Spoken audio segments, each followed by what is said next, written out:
नमस्कार, उत्तराखंड बुलेटिन में आप सभी का स्वागत है। मैं हूं आपके साथ ऋचा सिंह। बुलेटिन की शुरुआत करेंगे, पर उससे पहले एक नजर सुर्खियों पर।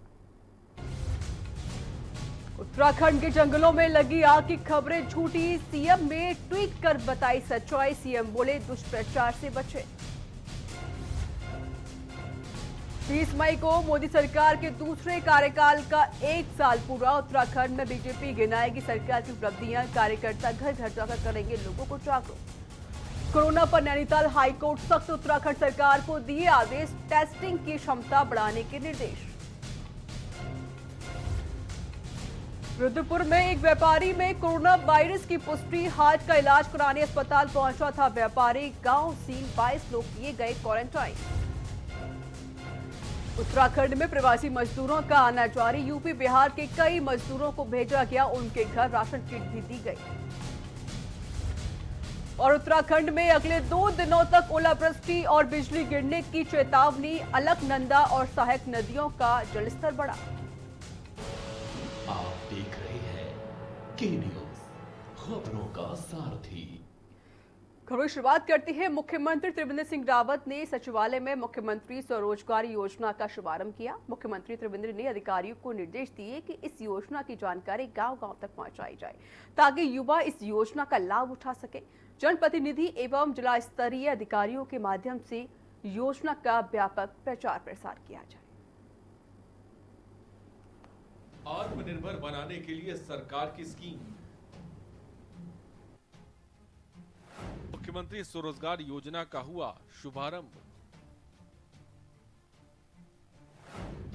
सीएम त्रिवेंद्र सिंह रावत ने योजना का किया शुभारंभ। सीएम ने कहा कि जन जन तक पहुंचे योजना की जानकारी।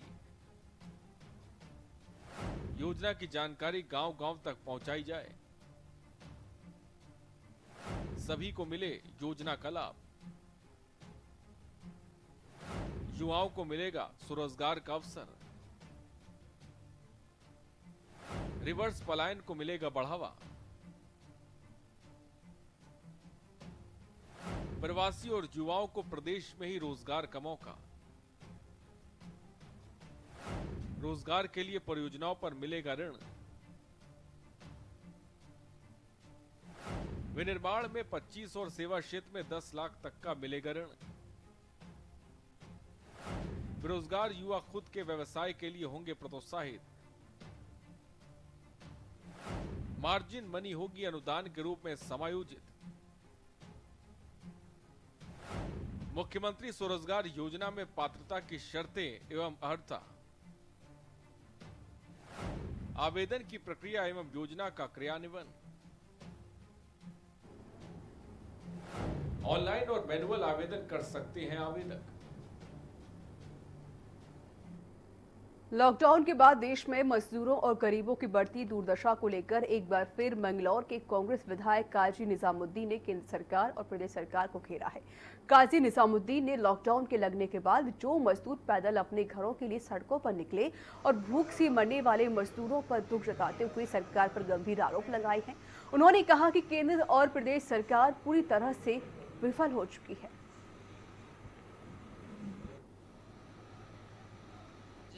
कांग्रेस की राष्ट्रीय अध्यक्षा श्रीमती सोनिया गांधी जी के आह्वान पर स्पीक अप इंडिया एक हमारी कैंपेन थी सोशल मीडिया पर, क्योंकि कांग्रेस एक गांधीवादी पार्टी है, नियम कानून मानने वाली पार्टी है। कोविड-19 के चलते हुए जो लॉकडाउन है उसका हम पालन करेंगे, तो हमने जनता के बीच में एक सोशल मीडिया के थ्रू एक आवाज़ उठाई, जिसमें कि ये माइग्रेंट लेबरर्स, मजदूर जो वापस आ रहे हैं, इनकी दुर्दशा पर, और जो आज की तारीख में आम आदमी की अर्थव्यवस्था बहुत बुरी तरह चरमरा गई है, उनकी आवाज़ उठाई हम लोगों ने। रुद्रप्रयाग में एक व्यापारी कोरोना पॉजिटिव पाया गया। यह देहरादून के एक अस्पताल में हार्ट का इलाज कराने के लिए पहुंचा था, जहां डॉक्टरों ने अन्य टेस्ट के साथ उसकी कोरोना जांच भी कराई, जिसमें उसकी रिपोर्ट कोरोना पॉजिटिव आई है। व्यापारी के पॉजिटिव मिलने के बाद उसके गांव में हड़कंप मच गया है। वहीं प्रशासन ने गांव को सील कर दिया है और साथ ही मरीज की कॉन्टैक्ट हिस्ट्री खंगाली जा रही है और परिवार सहित गांव के 22 लोगों को क्वारंटाइन किया गया है।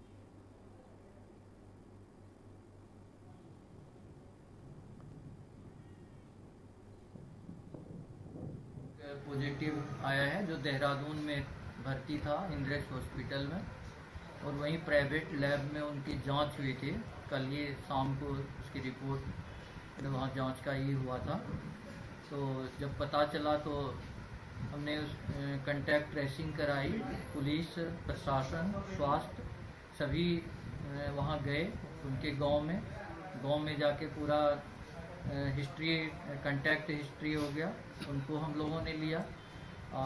लगभग 20-22 आदमी को हमने क्वारंटीन किया हुआ है अभी GMBN तिलवाड़ा में। उत्तराखंड में प्रवासी मजदूर और कामगार अपने परिवारों के साथ वापस लौट रहे हैं। वहीं जिला प्रशासन भी उनके लिए हर संभव प्रयास कर रहा है। मजदूरों के लिए बस और खाने के साथ ही उनकी जरूरत की चीजें मुहैया कराई जा रही हैं। डोईवाला से उत्तर प्रदेश के 142, हरियाणा के साथ बिहार के करीब 55 मजदूरों को उनके गृह जनपद भेजा गया। इंतजार 2 महीने हो गए, 2 महीने से इंतजार था, तो चिंता भी थी कि घर जाना है कैसे होगा। तो आज व्यवस्था हो गया, खुश हैं। आज कैसे जाएंगे, कैसे डोईवाला में ये बस किसने, पुलिस ने किया है बस की व्यवस्था? हाँ, पुलिस ने व्यवस्था की, पुलिस की तरफ से। खटीमा में सामाजिक संगठनों की मदद से मजदूरी करने वाले उत्तर प्रदेश के 40 मजदूरों को उनके परिजनों के साथ गृह जनपद के लिए रवाना किया गया। इस दौरान कांग्रेस के प्रदेश महासचिव भुवन कापड़ी की भूमिका अहम रही। लॉकडाउन के चलते यह लोग यहाँ फंसे हुए थे, इसलिए इनकी मदद कर सभी को घर भेजा गया।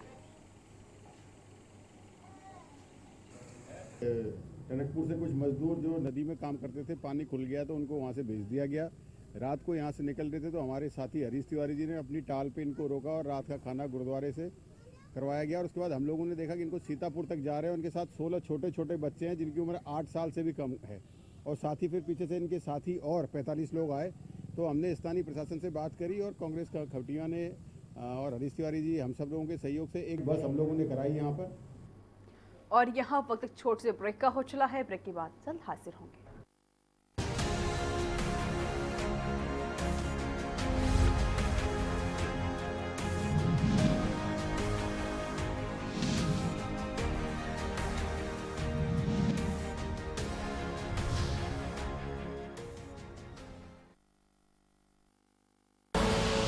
आप देख रहे हैं के न्यूज, खबरों का सारथी। कोरोना संकट काल में के न्यूज इंडिया की देशवासियों से अपील है कि हम जाति धर्म को भूलकर कोरोना को हराने में एक साथ खड़े हों। जरूरतमंदों की मदद करें। कोरोना के खिलाफ जंग में हम अपना योगदान दें। हम सब मिलकर लड़ेंगे और मिलकर जीतेंगे। कोरोना संकट में राज्य सरकार प्रत्येक नागरिक को खाद्य सुरक्षा उपलब्ध कराने के लिए संकल्पित है। राशन कार्ड धारकों को जून 2020 तक अनुमन्य खाद्यान्न का एडवांस वितरण सुनिश्चित किया जा रहा है। सफेद और गुलाबी कार्ड धारकों के परिवारों में प्रति व्यक्ति निःशुल्क 5 किलो अतिरिक्त चावल और निःशुल्क 1 किलो दाल भी दी जा रही है। राज्य के 10 लाख से अधिक पीले राशन कार्ड धारकों को दिया जाने वाला खाद्यान्न बढ़ाकर 20 किलोग्राम प्रति माह कर दिया गया है। यही नहीं, जिन गरीब परिवारों के पास राशन कार्ड नहीं है उन्हें जिला अधिकारी के माध्यम से निःशुल्क राशन बांटा जा रहा है। अभी तक 1,33,000 से अधिक राशन किट निःशुल्क वितरित किए गए हैं। किसानों की सहायता के लिए देहरादून, हरिद्वार, उधम सिंह नगर, नैनीताल, पौड़ी व चंपावत में कुल 230 गेहूं खरीद केंद्र स्थापित किए गए हैं। राज्य सरकार द्वारा गेहूं खरीद में 20 रुपए प्रति कुंतल अतिरिक्त बोनस कृषकों को दिया जा रहा है। उत्तराखंड सरकार आपके साथ। आप देख रहे हैं के न्यूज, खबरों का सारथी।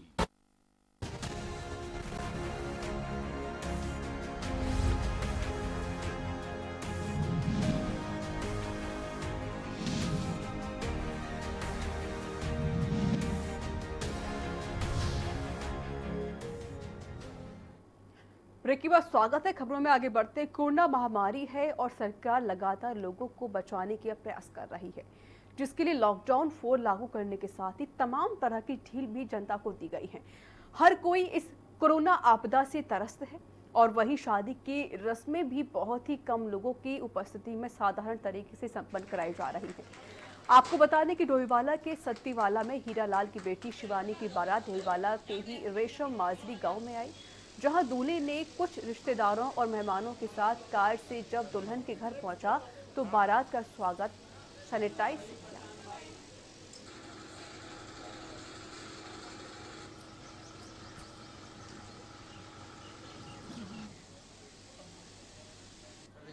सबको पता है कि भाई आज जो कोरोना का चल रहा है उसके कारण जो है मतलब उसके जो नियम है सरकार के उन नियमों का सबको हमने पालन किया और पालन करना चाहिए, सबको करना चाहिए और दूसरों को भी इस तरह का ध्यान रखना चाहिए। केंद्र की मोदी सरकार के दूसरे कार्यकाल का 1 साल 30 मई को पूरा हो जाएगा। सरकार की उपलब्धियों के कार्यक्रम बीजेपी पूरे देश में चलाएगी। उत्तराखंड में बीजेपी प्रदेश के हर हिस्से में पत्र के माध्यम से सरकार के बारे में बताएगी। प्रदेश अध्यक्ष वंशीधर भगत ने बताया कि इस कार्यक्रम के लिए बूथ लेवल पर पन्ना प्रमुख बनाए जाएंगे, जिन्हें घर घर जाकर सरकार की उपलब्धियों को पहुंचाने का काम सौंपा जाएगा। कोरोना के संबंध में मैं बहुत स्पष्ट बताना चाहता हूं। मैं भारतीय जनता पार्टी का उत्तराखंड प्रदेश का अध्यक्ष हूं, इसलिए नहीं कह रहा हूं। पूरे विश्व ने इस बात को माना है, नंबर 1 पर नरेंद्र मोदी को रखा है कि कोरोना की सुरक्षा की पहल जिस प्रकार से नरेंद्र मोदी जी ने की, अगर वो नहीं की होती तो भारत बहुत ज्यादा हिस्सा नुकसान में आ जाता। उपलब्धि हो तब तो बात है, यहाँ तो कोई उपलब्धि नहीं है। जब उपलब्धि नहीं तो क्या बताएं। कोरोना की इस महामारी में भी जो है सरकार के लिए हमारी उपलब्धि है। लोग जो है भली भांति समझ गए कोरोना की इस लड़ाई में जिस तरीके से सरकार ने काम किया है, लोग जो है वक्त आने पर सरकार को सबक सिखाएंगे। और यहाँ वक्त छोट से ब्रेक का हो चला है। ब्रेक के बाद जल्द हाजिर होंगे।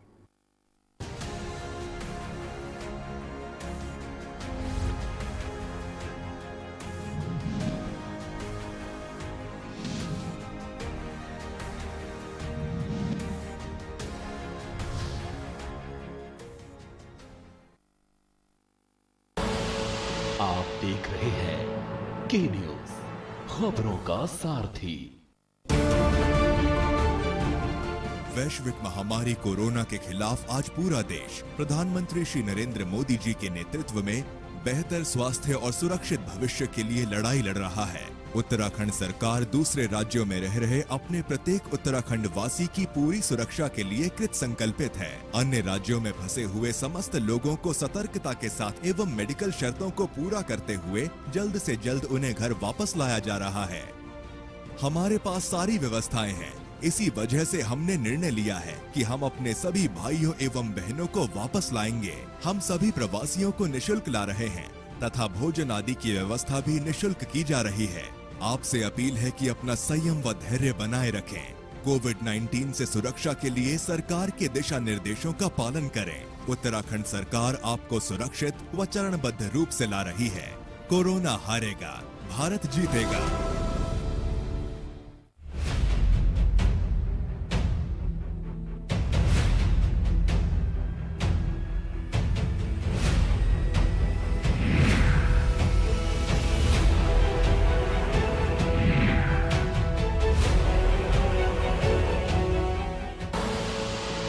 देख रहे हैं के न्यूज, खबरों का सारथी।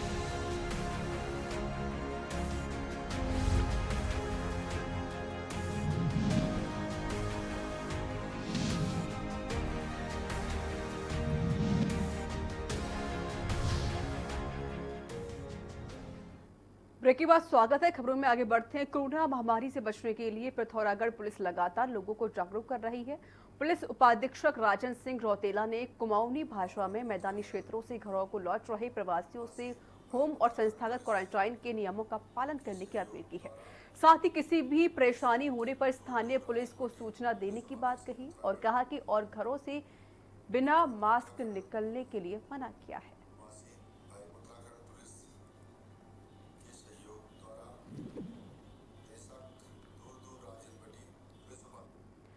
रानीखेत के चौपटिया के शहीद मेजर महेश चंद्र सती पार्क में कोरोना वायरस से बचाव को लेकर छोटे छोटे बच्चों ने नुक्कड़ नाटक के जरिए लोगों को जागरूक किया। नुक्कड़ नाटक में बच्चों ने मास्क का उपयोग करने, साबुन से हाथ धोने और हाथ न मिलाने और गले न लगने जैसी बातें बताई और साथ ही बच्चों ने हाथ में तख्तियां लेकर भी लोगों को कोरोना महामारी के बारे में बताया। इस दौरान चर्च की सिस्टर व फादर के साथ सेना की 15 गढ़वाल के जवानों ने भी बच्चों को सहयोग किया। बंद कचरे के डिब्बे में डालें। तो मुझे बताओ आपको क्या समझ में आया? समय समय पे अपने हाथ धोएं, मुंह पे मास्क का प्रयोग।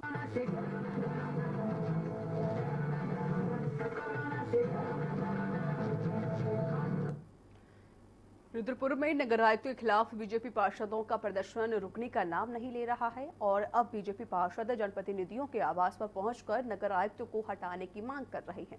बीजेपी पार्षद विधायक राजकुमार ठुकराल के आवास पहुंचे और नगर आयुक्त को हटाने की मांग की। पार्षदों का कहना है कि जब तक जनप्रतिनिधियों का अपमान करने वाले आयुक्त को नहीं हटाया जाता तब तक उनका आंदोलन चलता रहेगा।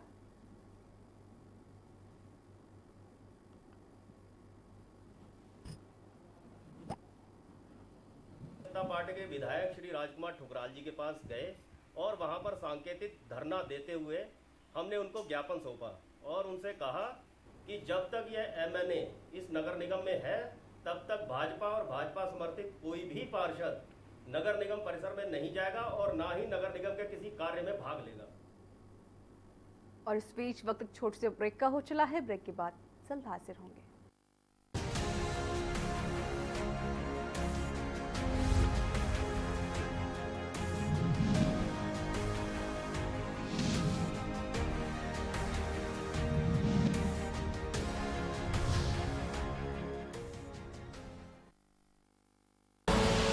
आप देख रहे हैं के न्यूज, खबरों का सारथी।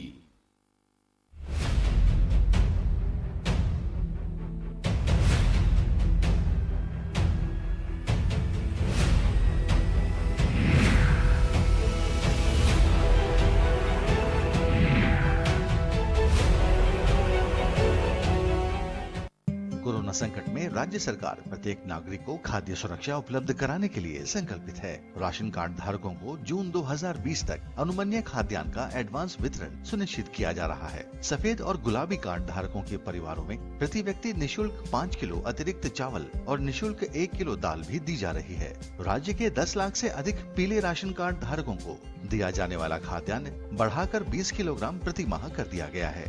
यही नहीं, जिन गरीब परिवारों के पास राशन कार्ड नहीं है उन्हें जिला अधिकारी के माध्यम से निःशुल्क राशन बांटा जा रहा है। अभी तक 1,33,000 से अधिक राशन किट निःशुल्क वितरित किए गए हैं। किसानों की सहायता के लिए देहरादून, हरिद्वार, उधम सिंह नगर, नैनीताल, पौड़ी व चंपावत में कुल 230 गेहूं खरीद केंद्र स्थापित किए गए हैं। राज्य सरकार द्वारा गेहूं खरीद में 20 रुपए प्रति कुंतल अतिरिक्त बोनस कृषकों को दिया जा रहा है। उत्तराखंड सरकार आपके साथ। न कूटनीति की बात, न राजनीति का युद्ध, हम आप सब कोरोना के विरुद्ध। कोरोना का जिक्र है, हमें आपकी फिक्र है। कोरोना अपडेट भी दिखाते हैं, उससे लड़ना भी सिखाते हैं। देखिए फिक्र आपकी, रात 9 बजे TV9 भारतवर्ष। अब तो सब देख रहे हैं। आप देख रहे हैं के न्यूज, खबरों का सारथी।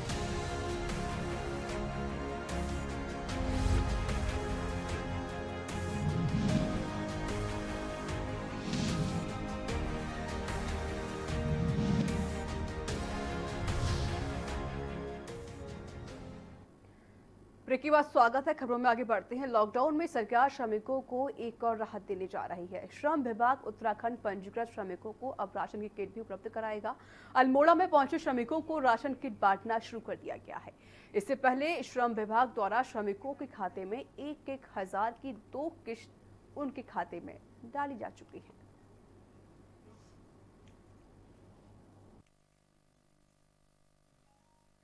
लॉकडाउन 1 और 2 की अवधि में प्रथम चरण और द्वितीय चरण में मजदूरों के खातों में 1,000 रुपया, मतलब कुल मिलाकर 2,000 रुपया उनके खातों में डाला गया था। अब जो है भवन एवं अन्य सनिर्माण कर्मकार कल्याण बोर्ड ने देहरादून ने यह निर्णय लिया है कि 1 महीने का राशन किट प्रत्येक जो पंजीकृत मजदूर हैं उनके घर पर बोर्ड के द्वारा पहुंचाया जाए। खटीमा में हिंदू संगठन के लोगों ने पत्रकारों को मास्क और सैनिटाइजर वितरित किए, साथ ही उनके ऊपर फूलों की वर्षा कर उन्हें सम्मानित किया। बजरंग दल के संयोजक सुरेश कुशवाहा ने बताया कि इस वैश्विक महामारी में पत्रकारों ने अपनी परवाह न करते हुए हर खबर को जनता तक पहुंचाने का काम किया है, इसलिए उनको भी कोरोना योद्धा मानते हुए उचित सम्मान दिया गया है।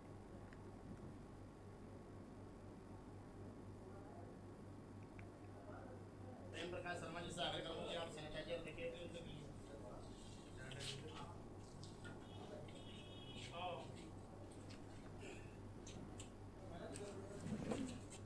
अपना कीमती समय निकालकर समाज के बीच में जाकर अपने प्राणों की चिंता ना करते हुए इस कोरोना के टाइम में भी आप लोग समाज के अंदर पल पल की खबरें हम तक पहुंचाने का कार्य कर रहे हैं।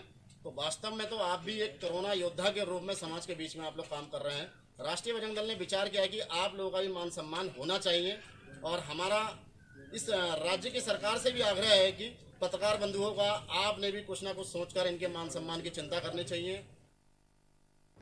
उत्तराखंड सरकार द्वारा राज्य में मंदिरों की रखरखाव के मद्देनजर बनाए गए चार धाम देवस्थानम बोर्ड को लेकर तीर्थ पुरोहित और पंडा समाज में खासा गुस्सा है और उनका कहना है कि तमिलनाडु और केरल की तरह उत्तराखंड सरकार भी मंशा भी मंदिरों का सरकारीकरण करने की है।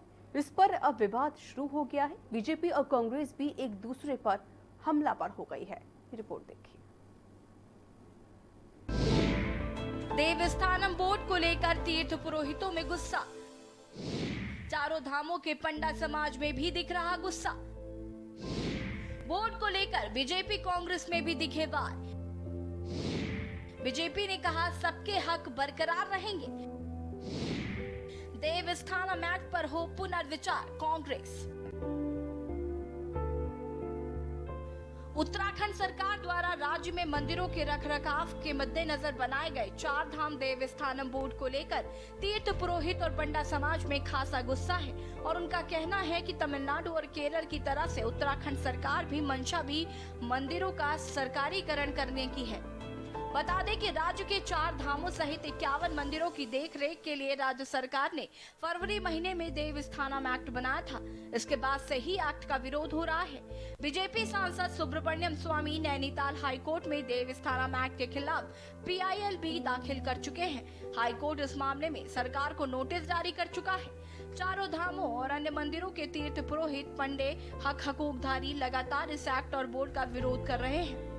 अभी क्योंकि कुछ हो ही नहीं रखा है ना, मुख्यमंत्री जी या कोई भी जो इसमें ब्यूरोक्रेट्स हैं, 6 विधायक हैं, 3 सांसद हैं, वो कहीं नजर नहीं आ रहे। क्या उनके वो, हम तो पहले से यही कह रहे हैं कि हम इस देवस्थानम बोर्ड के खिलाफ हैं, आगे भी खिलाफ रहेंगे। सरकार की मंशा केवल ये है कि उससे धन अर्जित होगा और सरकार उसको किस ढंग से अपने पास लेगी। अपना रेवेन्यू जनरेट करने के लिए, अपनी इनकम का रेवेन्यू जनरेट करने के लिए सरकार के पास और रिसोर्सेज नहीं रह गए हैं और प्लानिंग नहीं रह गई है। सरकार का ध्यान मंदिरों पे चला। इनका कहना है कि बोर्ड बनाने का औचित्य समझ से बाहर है, क्योंकि इससे पहले बद्रीनाथ केदारनाथ मंदिर समिति देखरेख करती थी और यह समिति पूरी तरह से सरकार के कंट्रोल में होती थी। कोई गड़बड़ी समिति के कार्यकाल के दौरान नहीं हुई, तो बोर्ड बनाने का मतलब क्या है? इस मामले में बीजेपी का कहना है कि देवस्थानम बोर्ड को लेकर सरकार की मंशा साफ है। मुख्यमंत्री की तरफ से साफ कहा गया है कि सबके हक बरकरार रहेंगे, इसमें कोई छेड़छाड़ नहीं होगी। कुछ लोग राजनीतिक पूर्वाग्रहों से ग्रसित होकर मामले को तूल दे रहे हैं। माननीय मुख्यमंत्री जी के स्तर से बार बार कहा गया है, स्पष्ट तौर पे कहा गया है कि जो हकूकदारी है, तीर्थ पुरोहित समाज है, उनके जो भी उनके अधिकार हैं उनको बरकरार रखा जाएगा। उनके साथ में कहीं छेड़छाड़ नहीं की जाएगी। जो परंपराएं हैं, मान्यताएं हैं, उनके साथ सरकार कोई छेड़छाड़ नहीं करेगी। और इतने बार स्पष्ट होने के बावजूद अगर किसी के मन में किसी प्रकार की आशंका है तो उसके बावजूद सरकार के से बातचीत के द्वार खुले हुए हैं, लेकिन कुछ लोग राजनीतिक पूर्वाग्रहों से ग्रसित होकर के बेवजह में इस मामले को तूल दे रहे हैं। इधर कांग्रेस ने कहा कि सत्ता के नशे में मदमस्त होकर सरकार ने इस बोर्ड का गठन किया है। तीर्थ पुरोहित इसका विरोध कर रहे हैं और कांग्रेस उनके साथ है। प्रदेश कांग्रेस अध्यक्ष ने यहां तक कहा कि सूबे में कांग्रेस की सरकार आएगी तो देवस्थानम एक्ट पर पुनर्विचार करेगी। देवस्थानम श्राइन बोर्ड का गठन किया, जिसका तीर्थ पुरोहित, वहाँ के आम जनमानस, तमाम लोग जो है विरोध कर रहे हैं और उस विरोध में कांग्रेस भी उनके साथ खड़ी है। हमने सदन के अंदर भी और सदन के बाहर भी लगातार श्राइन बोर्ड के गठन का विरोध किया है और हमने तीर्थ पुरोहितों को, वहाँ के आम जनमानस को, हकूकधारियों को ये आश्वस्त किया है कि भविष्य में जब कभी भी उत्तराखंड राज्य के अंदर कांग्रेस की सरकार आएगी, निश्चित रूप से हम इस पर पुनर्विचार करेंगे। बहरहाल देवस्थानम बोर्ड के गठन के बाद से लगातार तीर्थ पुरोहितों में गुस्सा दिख रहा है। अब ऐसे में इस पर राज्य सरकार कोई विचार करेगी या कांग्रेस के सवालों का जवाब देगी, ये देखने वाली बात होगी। डेस्क रिपोर्ट के न्यूज इंडिया।